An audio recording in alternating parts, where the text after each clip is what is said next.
Good afternoon, everyone, and welcome to the September edition of the Institute for Health Policy Studies Impacting Policy Series webinar series. I'm Janet Kaufman. I am Co-Associate Director of the Institute for Health Policy Studies with my colleague, Dr. Beth Griffiths. And the purpose of this series is to increase capacity of UCSF faculty, staff, and trainees to engage in the policymaking process. With us today is Lauren Limpert, an attorney at the Center for Tobacco Control and Research and Education here at UCSF, and she's going to be speaking on how to comment on proposed regulations, a really important part of the policy making process. And Lauren has been with the Center for Tobacco Control and Research since 2012. She's an attorney with an MPH in health policy. She advises the campus-wide UCSF Tobacco Centers of Regulatory Science on federal regulations to help researchers adapt their scientific studies to better inform FDA tobacco regulations. And in this role, she leads the organization in the writing and submission of public comments. And she submitted more than 75 public comments to the FDA, CDC, Housing and Urban Development, and other agencies. And many of these comments have had significant impact on agency decision makers, often resulting in favorable regulatory changes. 10 of these comments have become the basis for peer-reviewed articles published in leading journals. In addition, Lauren conducts research to inform policy on a wide range of issues, including the impacts of FDA's marketing orders regarding e-cigarettes and heated tobacco products, subliminal menthol on addiction, e-cigarette promotion on youth, cigarette packaging, and industry targeting of American Indian, Alaskan Native, and other vulnerable populations. So we've really brought Lauren today to take this expertise. And while Lauren's expertise personally is in tobacco, the methods, skills, and approaches that she's going to talk to us about are relevant to commenting on regulations on a wide variety of health topics. So with that, Lauren, I'm going to turn it over to you. Well, thanks, Janet. Thanks, Beth, for inviting me. And as Janet said, I've been participated in more than 75 public comments, and my background is a little different than yours, but I hope this will be helpful. If you have questions or things that need to be clarified in the course of the talk, you could drop them in the chat, and I'll try to answer them. And otherwise, in addition, there'll be Q&A at the end where I'll try to address your questions. This topic could be a little dry, so we'll try to make it as interesting as possible. And here's my email address. If you still have questions or need some hand holding when you're ready to submit your next public comment, please let me know, and I'll try to help. So my goal today is to demystify this process. Unlike most of you, my background, as John said, is in law and public health. I'm not a medical practitioner, and I'm not a scientific researcher. So for almost all of the public comments that I've submitted, I have solicited the expertise from researchers like you to make the comments more effective and more powerful. Now, to demystify this process, I want to show you that one of IHPS's, one of our colleagues, Tracy Woodruff, a couple of decades ago, wrote this paper on the dangers of inhaling formaldehyde, and she's written many more since then. And that gets translated into a comment like this that was that she and her colleagues submitted in June, that also deals with the toxicity of inhaling formaldehyde. So I'll talk more about this particular comment later. But I hope that will inspire you that your colleagues are doing this very thing that I hope you will do after you learn all these skills. Since most of the public comments will be submitting will be about proposed regulations, I thought it may be a good opportunity to give you a little primer refresher course on civics from 8th grade. As you probably remember, laws are passed by Congress, and those laws typically mandate that a certain agency promulgate regulations that implement that law. And those laws are published in the United States Code. So in my work, the Tobacco Control Act became effective in June 2009. This was a law that gave FDA authority over tobacco products. Now, the agencies propose regulations to carry out the mandates that are set out in those laws. And these regulations describe how the agency interprets the law and how they intend to implement, or how they will implement, the law. And these regulations are published in the Federal Register. And when they're proposed regulations, the law requires the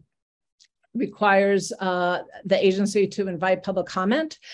And then once the regulation is finalized, it has the force and full effect of the law, and it's codified in the Code of Federal Regulations. So in the case of the work that I do, that Tobacco Control Act gave FDA the authority to implement regulations. And this is the first one they implemented, regulating the with sales and restrictions on selling cigarettes to youth.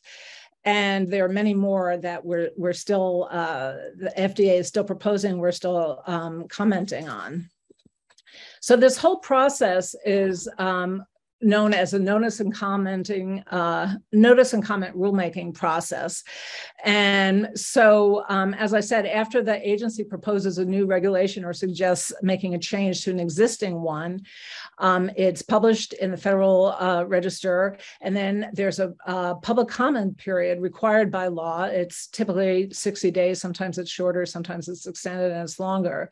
And that everyone in the public is invited to submit comments. It can be private citizens, it could be lobbyists, it could be drug companies, and importantly, it could be scientists like you. And the agency is required by law to consider all the comments that have been submitted. And when the agency writes up the final regulation, they have to address all the substantive issues that were raised in the comments, even if they don't adopt every suggestion that are in the comments. And then when the agency finalizes the regulation, as I said, it's published in the Federal Register. And then that publication includes the agency's analysis and its consideration of the public comments. And those public comments become part of the administrative record. And if the law is challenged, if the regulation is challenged later, those public comments, that administrative record, can be used to support the legal challenge. So why should you comment? Well, writing comments is, as you can see, a really important way to make your voice heard. And it gives you a chance to influence a proposed regulation or change in existing regulations. Agencies are looking for information pertinent to the actions that are proposed in the regulations. So while, as I said, input is invited from all private citizens, they are especially interested in public comments that are submitted that include valuable scientific research. Because as a scientist, you have a unique perspective on many of the problems in your field, and you have access to data and research that can help inform proposed regulations of a particular agency. And the more data and information an agency has, the better position it's in to make an informed decision and also to avoid errors and avoid unintended consequences. So comments make better regulations. And in particular, comments from scientists like you make sure that the best science is used. So the bottom line is, by submitting public comments, you can have a profound impact on health policymaking, and therefore you can have a big impact on improving the public health. So again, I can't emphasize enough how important it is for scientists like yourselves to submit comments. The agencies really value your expertise and also your experiences that may come up in the field, that may come up in the proposed regulation. You're trained to analyze and synthesize data. And importantly, you know the current literature, and you can consolidate and communicate the research that's most important to a particular evidence-based policy. You can, so in that way, you can ensure that whatever rule is finalized is based on the best and the most currently available scientific evidence. The FDA in particular is required to base its regulations on scientific evidence. You also may have new and unpublished data that's not otherwise available to the agency, but could help inform a better decision or policy. And I'll discuss later how you can submit even unpublished data that may be relevant. So you can sort of think of public comments as a kind of peer review. But in this case, you are the one reviewing federal regulations. As with scientific peer review, the most effective and helpful reviewers are those who demonstrate expert understanding of the issue and can support their positions with substantive data.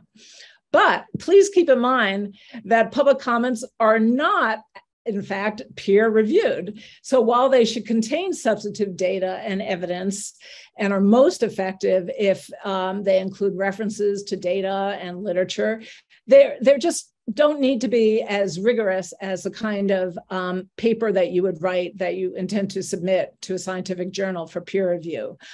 And look, you're not going for a Pulitzer Prize. Your writing should be clear and supported, but it doesn't have to be the very best writing you've ever done. So you may wonder, where do you comment? Well, when an agency, as I mentioned, when it plans to issue a new regulation or revise an existing one, it puts an announcement in the Federal Register, which is then posted at this government website, regulations.gov. So this is the source for information on all proposed federal regulations from all the agencies and other related documents. And it's where you can find, read, and comment on regulatory issues that you may be interested in. So if you go to regulations.gov, let's see. Did I show this? So you can see here, it has the trending, some of the trending of the hundreds of thousands of documents. They have this non-discrimination on the basis of sex. So I clicked on that, and this is what comes up, this proposed rule by the Department of Health and Human Services. And so I want to show you a few things that you would find on the proposed rule. First, there's an opportunity to comment.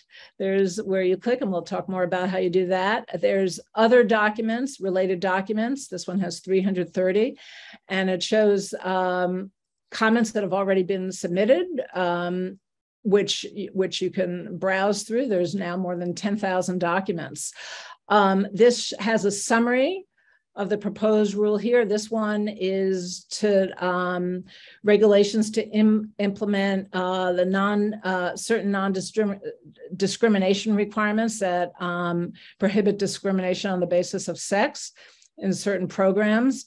So there's a little summary here. They have the dates when comments, they're due on or before October 3rd. It has it, whoops, excuse me. It has it here. It has it here, comment due date, and even has it up here when it ends. They really want to make sure you get those comments in. It includes addresses where to send your submitted comments. After this, if you keep on scrolling down, it has a table of contents that shows all the different matters that are covered in the document, which can be quite long. Then after that, there's a very extensive discussion of the proposed rule, giving background and extended details, including often the research that the agency itself has conducted on the issue. If you keep on, that tends to be extremely long. If you keep on scrolling down to the bottom of that, there will be the proposed language for the proposed rule. And then after that, they list the references. In this case, there were 726 references. And then if you scroll to the very, very end, you can download a PDF of all this information that otherwise you'd be scrolling through on the website. In this case, the PDF is 97 pages, single space, 3 columns. So it's quite long. And it would have been nice if they placed a button for the PDF up here. But in a minute, I'll share with you a couple of public comments that were submitted, two of the 10,000 that were submitted to this docket. But first, I want to share with you a couple of ideas I have on what makes an effective comment. As I mentioned, the proposed rule will have a table of contents that it says everything that's contained in the proposed rule after the little small summary. You probably want to review that because you may not want to read in detail the entire document. You may want to skim the whole document, but then focus only on the sections that you're most interested in or about which you have the most expertise. And you don't have to comment on the whole document. You may want to comment on 1 or 2 points, issues raised in the proposed rule, or answer a specific question that the agency asks. But then you're just writing. You guys know how to write. You write all the time. You need to do just write clearly, concisely, and write something convincing. And importantly, you want to use your expertise. That's what makes your comment particularly valuable, especially to organizations based on science and evidence-based policy. Your unique perspective on the problems of the field would be very helpful to help inform proposed regulations. And you can use specific examples, not only from your research, but also from your medical practice if you're a practitioner. Those are often very helpful depending upon the kind of questions that are raised. You should always, in your public comment, provide support for your arguments and include references. References to published literature are good, but you can also provide supporting data from unpublished research. FDA in particular has a mechanism that allows you to submit unpublished data and request that it be kept confidential. And I'll show you that in a few minutes. If you think a proposed regulation is good, you can say that, or if you think a particular section of a proposed regulation is good, but also discuss what you disagree with or how a proposed regulation could be made stronger. It's helpful if you can to offer specific solutions on how to address a problem. But please, whatever you do, address the questions that are raised, address the issues that are raised by the proposed regulation, but don't submit a diatribe. These will be ignored by the people who are reviewing the comment. Evidence-based comments that address the issues that are in the proposed regulation is what they're looking for. So remember I showed you before a proposed HHS regulation that's prohibiting, among other things, discrimination on the basis of sex in certain programs. And it got more than 10,000 comments. And I'm going to show you a couple that I found from that docket of comments that have been submitted. This one, first, I'm going to show you of an example of what I would consider not a particularly effective comment. This is the entire comment. You know this is ethically, morally, and constitutionally wrong. No argument is needed. Stop it. Now, this was submitted by a pediatrician who's practiced for 25 years. So you would think that that person might be able to add some particular experience or expertise in the area. But by just sending unsupported opinion like this, this will likely be ignored by the agency. In contrast, this comment, which arrives at a similar conclusion, it's opposed to the regulation, and you who are listening to this today may disagree with this. You may think that that discrimination on the basis of prohibiting discrimination on the basis of sex is a good thing. But I still put this in the category of a more effective comment because it's supported by this author, who's a registered nurse, tries to support his arguments. So here you can see he starts out by saying he's a registered nurse, so that's establishing his qualifications, his credentials. He gives a general statement about why he's opposed to this. He thinks that he has a constitutional right to practice his religion, which would not include some of the things that he sees are required by this regulation. But then, but he doesn't just make the statement. He includes a detailed discussion of a paper that he presented to further explain. And here's the discussion. Again, some of the elements that I think make this more effective. He identifies himself as a nurse associated with the Association of Catholic Nurses. He starts out with a summary of his arguments. That's always a good way to start. Then he separates the main points with bolded subject headings. I think that's helpful. He ends with a conclusion, which summarizes his argument. And then he includes a list of references. So this makes this particular comment, even though it arrives at the same conclusion, I think a lot more effective. As another example, this is a public comment that we just submitted, UCSF TCORS, in August to a proposed rule that FDA proposed that would prohibit menthol as a characterizing flavor in cigarettes. And I'll discuss a few elements of this public comment, which at least I hope puts it in the more effective category. First, the title here states very succinctly what our position is. FDA should prohibit all menthol flavor additives and not only prohibit menthol as a characterizing flavor. So there it has, right there in the title, it sort of summarizes the main argument.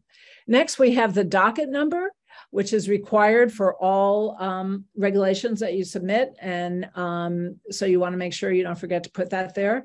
Next, we have the authors. This is a huge list of the authors who have their credentials and affiliations. The reason in the case of UCSF that it's so large is that we invite people to sign on even if they haven't written. And you can do that if you want. I always include a date that helps me for future reference.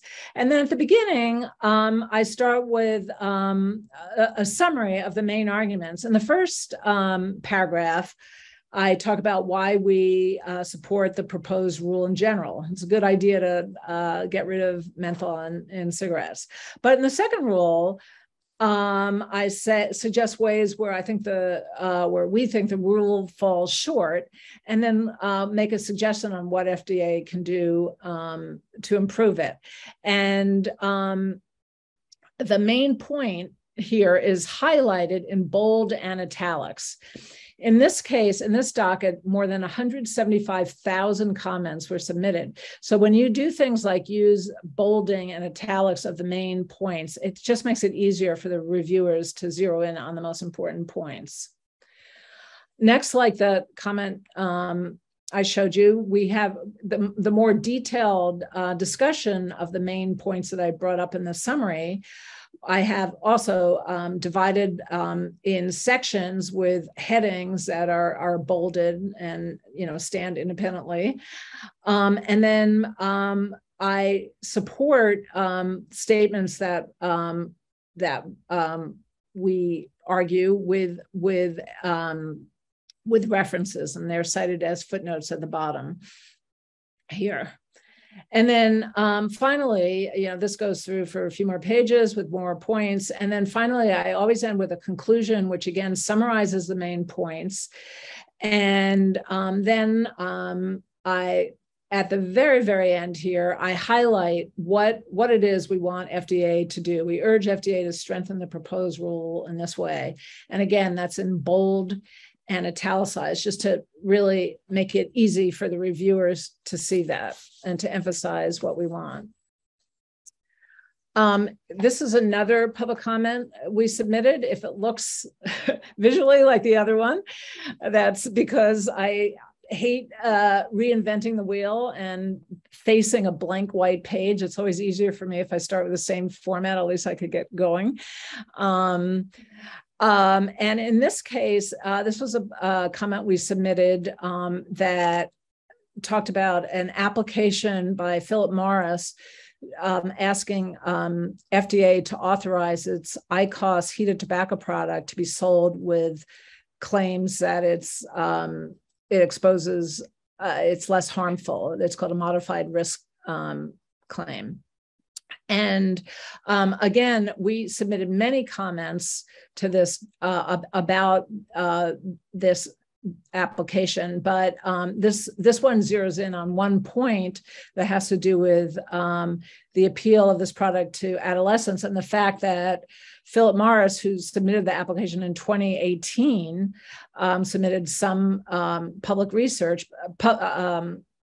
research, but since 2018, there were more than 100 papers that had been published that were relevant to this field and that might convince FDA to act in a different way.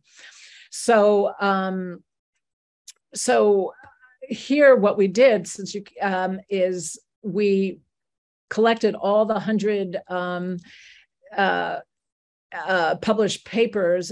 We put it in one document with the citations and attached this as a second attachment to our public comment, because then FDA needs to look at these all these papers and consider them. We also, in the comment, highlighted maybe a dozen of them from this list. So the main point here is that as scientists, you have access to, a lot about the published literature that may not have been known to or considered by an agency that's proposing a rule. And so that's very powerful and useful. So as Janet mentioned, I've submitted we at UCSF have submitted more than 75 public comments.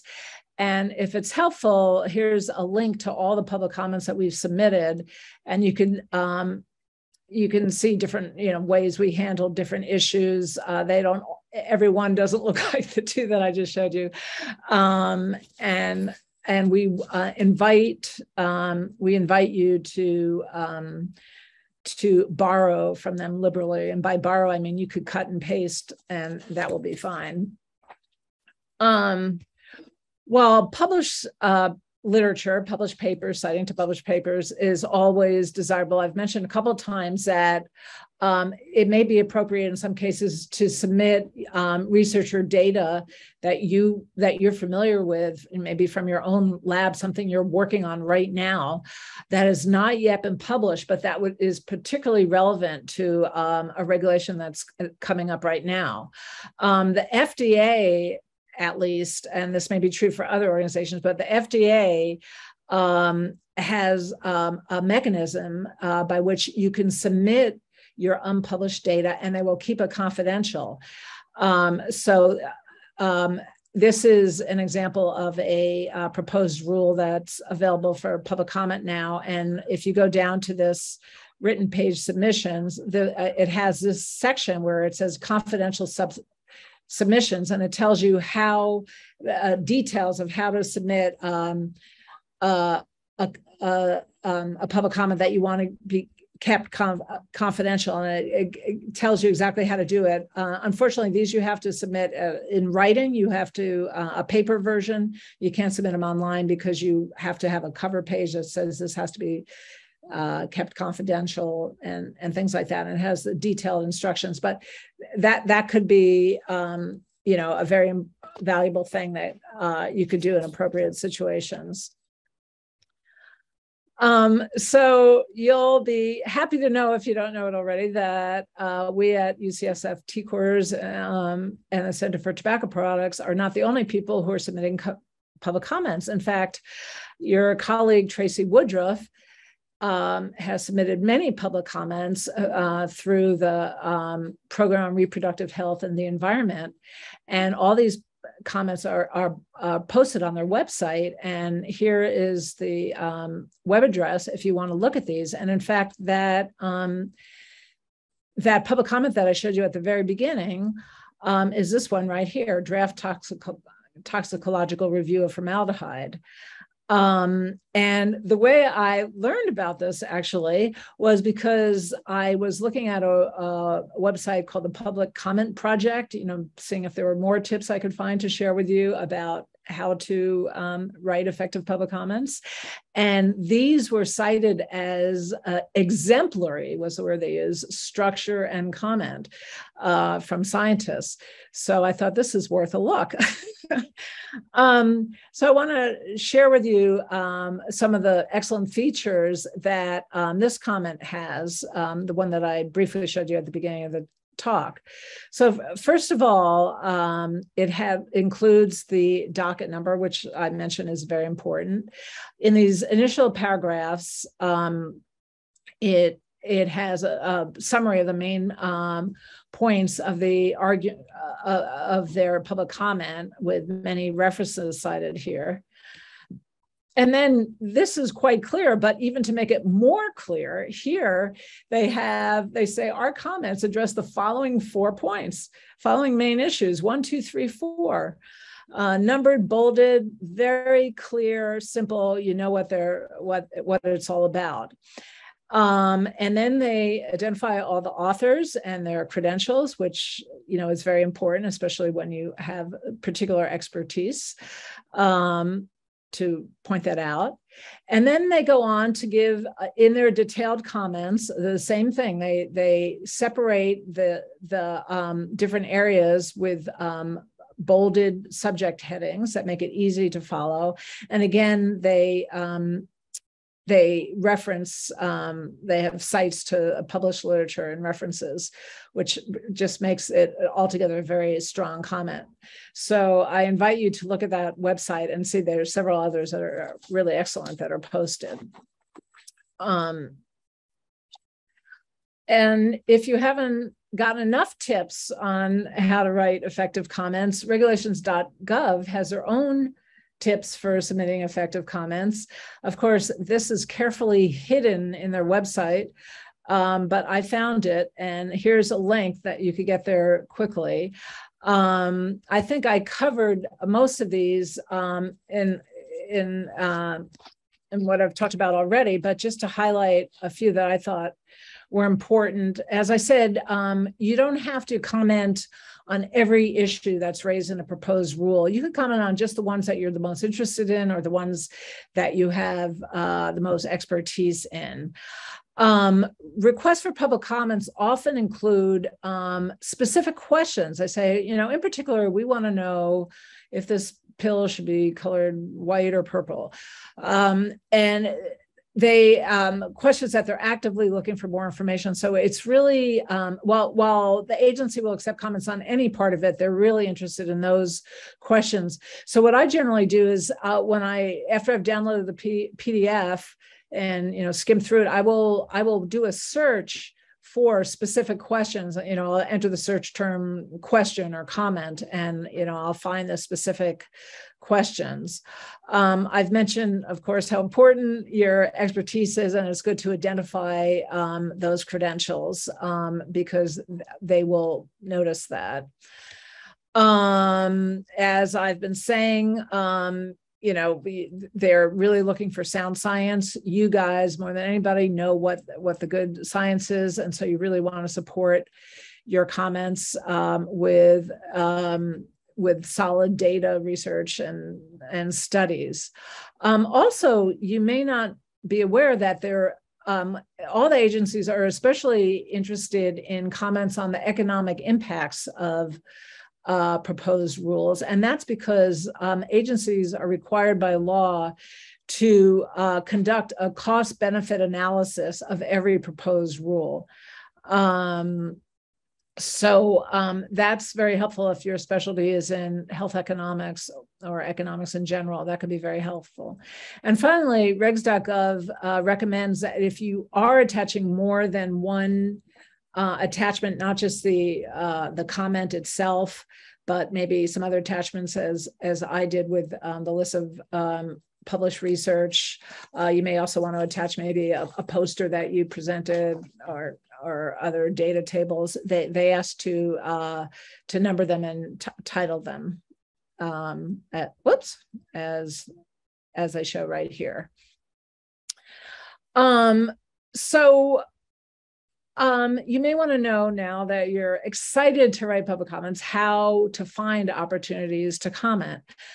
Again, as I mentioned, you can find all the opportunities to comment on regulations.gov on this website. And or you may also hear about opportunities from colleagues, from the media, from email subscriptions you have. But if all else fails, you could go to regulations.gov. For purposes of this talk, I just entered a very general health term to see, okay, what's around, what kind of regulations are open for comment now, or whenever I did this a week or two ago. So I entered the term health, and more than 200,000 documents came up, including 17,000 proposed rules. That may be a little much for you to sift through. So if you want to narrow down that search, you could click on this box that says only show documents open for comment, because that's what you want to do. You want to do public comment. So I clicked on that box, and that narrowed it down to 426. And then you can narrow it down by agency. Here are some of the main ones: EPA, Food and Drug, CMS, CDC. But there's also, you could click down for a longer list of all the agencies. I selected Food and Drug Administration, and I clicked on only documents open for comment, and that narrowed the search to 90. And then I further clicked it down only to proposed rules, because that's the thing that I want to comment on. And that narrowed it down to 4. Okay, so now there's something we could work on.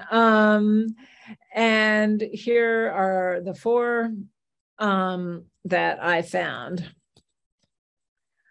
Another way you can search, you could put in the search box the name of a particular disease that you're interested in, or a certain medication. You could even put an agency in there. I put COVID here, and that came up with 34 documents that are open for public comment and 6 proposed rules. So that's another way you could search. The regulations.gov website has lots of information on the regulatory process and how to find how to find comments to search for. On every page, if you go down to the bottom, there's this FAQ section, and this will come up with links to much more information. So now that I've given you some tips on where to find comments, opportunities to comment, and how to write an effective comment, and I know you're chomping at the bit to go comment. So you may want to know how in fact do you submit a comment.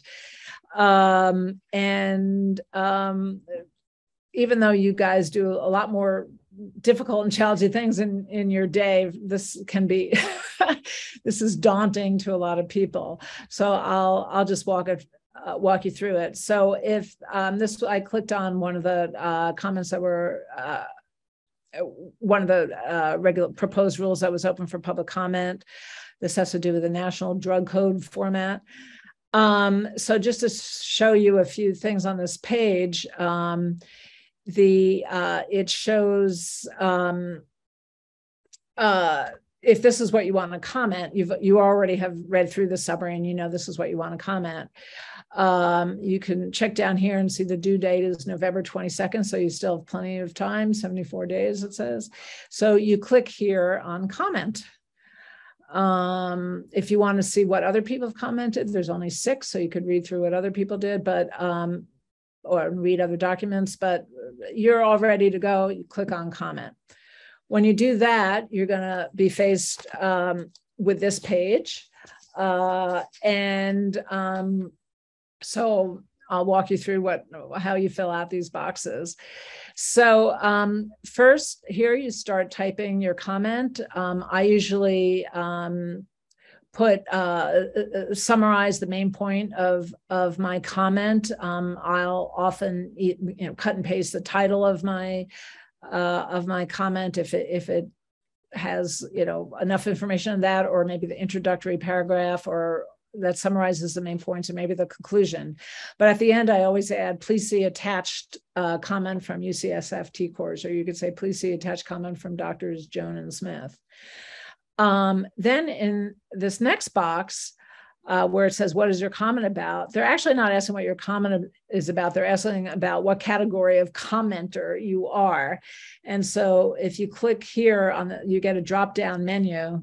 In my case, I always submit as academia, but another option for some of you would be health professional. Then in this box over here, this is where you actually put attach your comment. So you attach it here, and remember the numbering that they recommend is over here. If you're attaching more than one document, they ask that you do that numbering. Next, this is very important and easy to miss. You put your email address here, but then after you do that, don't forget to click this little tiny box. This is so that to receive an email confirmation of your submission and the tracking number. You really want to get this. You want to make sure they got it, but you really want that tracking number so you could find it again or use it as a reference. And I'll show you how you could do that later. Then you need to identify yourself either as an individual. If you click on this, they ask for more information, an organization, which is what I always do, is UCSF TCORS. And then you're not a robot, and then you click submit, and that's it. You're done. You submitted your first public comment. So remember I said to copy that tracking number. When you get the, or I said to make sure you click that box that says to get a tracking number and confirmation of submission. So this is what you'll get. And it includes a URL and a tracking number. You definitely want to copy that tracking number. If you click on the URL, instead of taking you to regs.gov, it takes you to the Federal Register, so that you have to go through a few more steps. You need to click on the docket here, and then enter the number, the tracking number for your comment. And then this will come up and see it says comment from UCSF TCORS. Then you will click on that and voila, there's a comment. And you could download it here. What's interesting is up here, you really want to pay attention to this. There's a unique URL for every comment on regs.gov. So you really want to copy this URL. So then the next time you don't have to go through those 6 steps, you could just use this URL and go directly to this public comment. And we've used this in references when we turned a bunch of our public comments into peer-reviewed papers. We cited the public comments and used this as part of our citation. You may also, if you don't want to only rely on regs.gov, you can subscribe to different agencies where you think you might be interested in getting updates on public comments that are proposed rules that are available for comment. I get these email subscriptions. If you use this URL and you click on subscribe, you'll get a list of about 100 different subscriptions you could have, and they're all very helpful. You may also be interested in commenting on regulations in California. This is not something I do regularly, but if you want to do that, the Office of Administrative Law publishes every Friday a list of the notices of proposed regulatory action that are open for public comment. So what you do is you go to this website, you click on California Regulatory Notice Register. Then you get to this page. You want to click on California Regulatory Notice Register online. And then you have a list by year and by month. I clicked on September and scrolled down and then clicked on the most recent Friday, September 9th. And then you get this PDF of the California Regulatory Notice Register for that week. It's not as convenient as regs.gov because it's in PDF and you cannot actually post a comment online. But anyway, if you look at this, you could see I scrolled down. I said, oh, physician assistant board. Maybe that's something interesting to this group. So I scrolled down and here's the notice. It has a lot of the same information that regs.gov has. It talks about when the comment period ends, October 25th. If you keep on, it describes what they're looking for, what they're proposing. And then finally, here under contact persons, it has the address that you could email a public comment. You can't post it online, but you could email your public comment here or snail mail it to this address.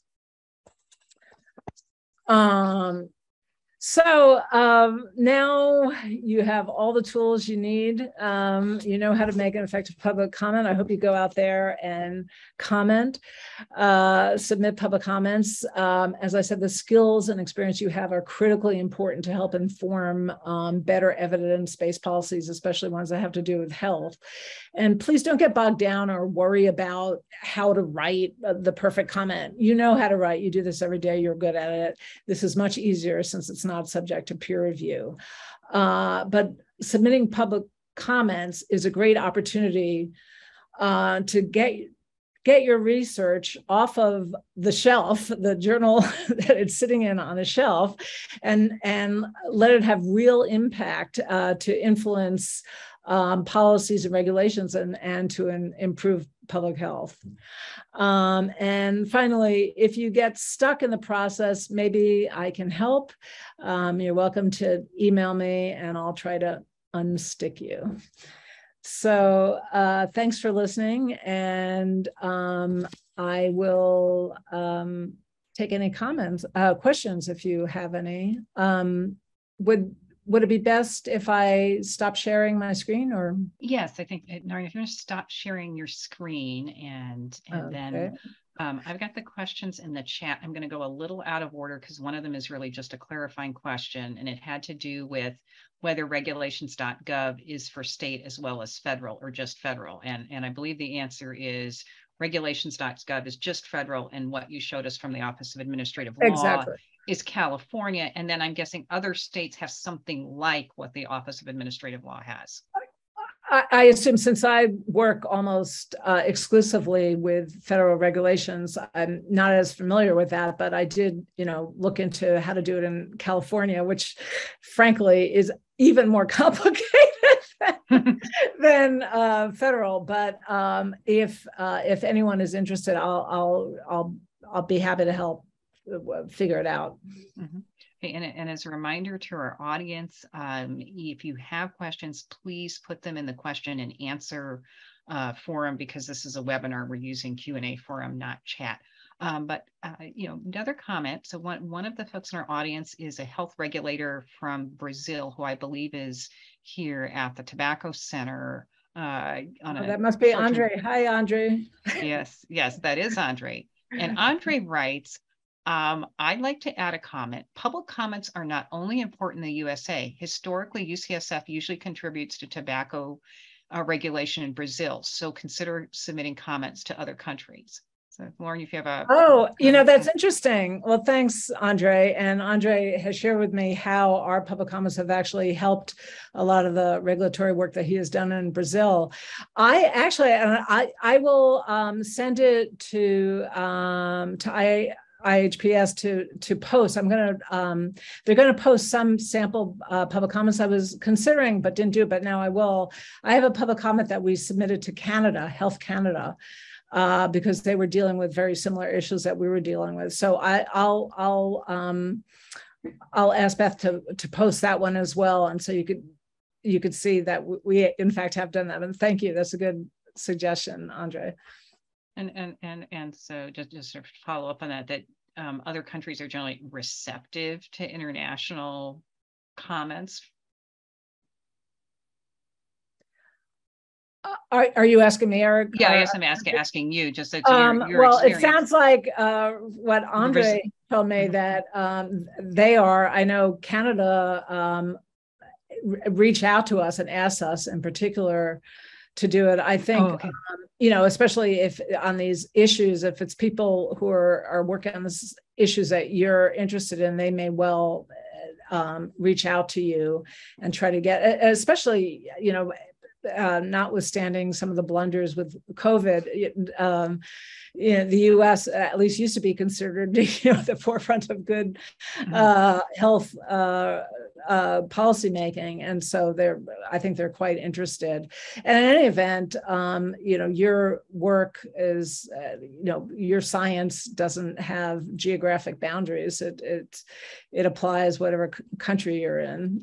The regulations are applying the science. The science isn't applying the country's regulations. So I think it would be helpful. So next question. Do you, and this is from Dr. Naomi Bardak in Department of Pediatrics and IHPS, do you have thoughts about how to assess whether there is a rule for which comment will be more likely to have high impact compared to others? So maybe if you have limited time to devote to public comment, how do you figure out, well, where's a plate rule where my comment might have high impact? Yeah, that's an interesting question.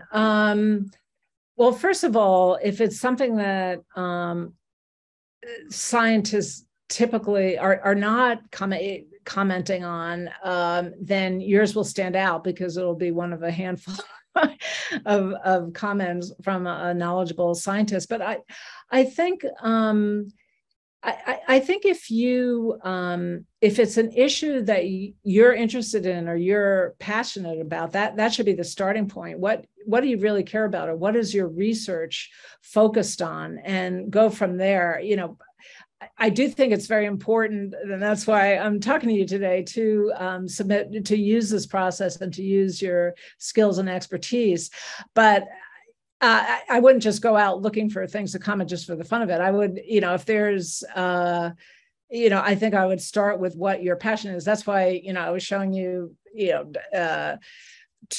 if you search on, the issues that really bother you, there's a lot of issues that I know this group is interested in health equity issues. You could search in that search box on regulations.gov. I know because I did it. You could put in equity, and there might be issues that come up about that.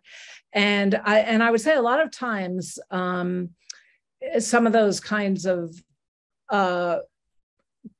questions or those proposed rules, they end up getting people who feel very passionate and have very good points, but they don't have science behind it. But I know we submitted, in fact, on that menthol regulation, we submitted a public comment that had to do with the equity issue of menthol in cigarettes. And what distinguished ours is that we included data that showed how that menthol has impacted African-American populations in particular. We have a published paper with data about that.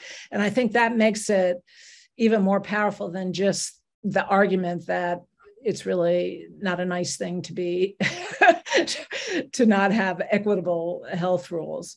So I would start with your passion and expertise and work that way. Great. Well, no more questions in the forum, but I have one for you, Lauren, and that is if you can touch us a little bit about what it took to sort of build up the capacity at UCSF to do so many public comments. You talked a little bit, just maybe more, what do you think if somebody was interested in, building up sort of the capacity that you and your team have to comment on tobacco in another area? What are the key things to think about? Yeah, that's an interesting question. Well, I think this is going to sound very immodest, but I think the reason it works is because my job is dedicated to a certain extent to doing this, and I think a lot of individuals, with the research they're doing, and they may also have a clinical practice on top of that. There just isn't a lot of time. And what's helped is if there is someone who has a slice of their time dedicated to just that, like I do, that certainly makes it easier.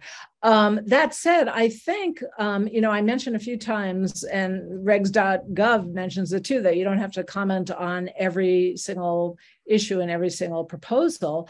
I think what's helpful, and it's one of the things that we've done, is narrow down to just certain issues, and that way you can divide and conquer. So you could take people in your team who are experts in a certain area, who could respond to a certain issue, and then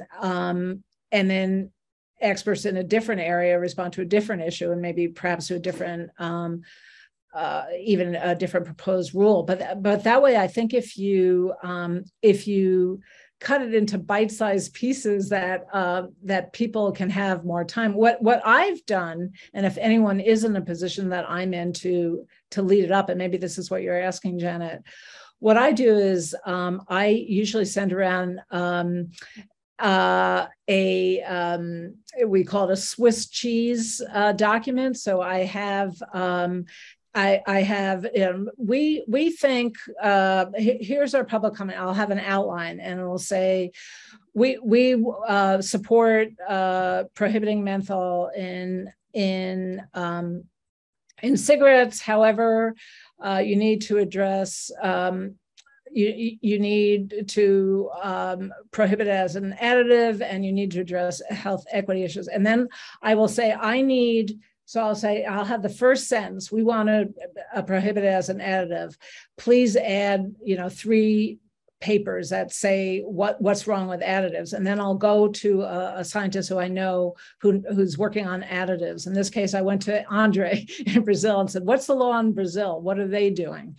And he added that part. I went to Valerie Yerger and I said, what do you know about how menthol affects African Americans, and she gave me some research on that. And so what I do is I have an outline and I have holes, and I say fill in the blank, because again, nobody wants to face a blank piece of paper. But if I write a sentence around and say please fill this in, a lot of people can do this in their sleep because they've written lots of other papers about the topic. And so that's what I would suggest. Okay, well, thank you very much, Lauren. We're at time. We did have a fifth question, but I think I'll just answer that quickly. And that was about whether there's any issue about this being lobbying and our nonprofit government agency status at UCSF. And I would say there's no, Lauren, I think there's no issue here. It's not lobbying. They're required to ask for public comments. You're a member of the public, but as I said, in that drop-down box where it says, describe who you are, what kind of commenter, you say I'm an academic. One of the possibilities is lobbyists, and you don't click lobbyists, you click academic, and then there's you're submitting it as a scientist, as an academic. Right. And our academic freedom at UCSF allows us to comment even if our comments as scientists based on our research might be different than a comment that the University of California might make overall. The key is that we're speaking as scientists, as faculty, as researchers about, and are about our professional opinion on the regulation. That's right. It's grounded in our science. Okay, well, I think we will wrap it up because we're at time. Our October webinar in this series is on navigating and impacting the state budget process here in California. And our speaker is going to be Scott Ogus, who works for the Senate Budget Committee. So if you're interested in learning all things budget with focus on state budget for health, please join us on October 12th at 12 p.m. Thank you very much, Lauren. We've really appreciated your presentation. Okay. Thank you. And feel free to ask me about other questions. All right. Okay. Bye-bye. Bye.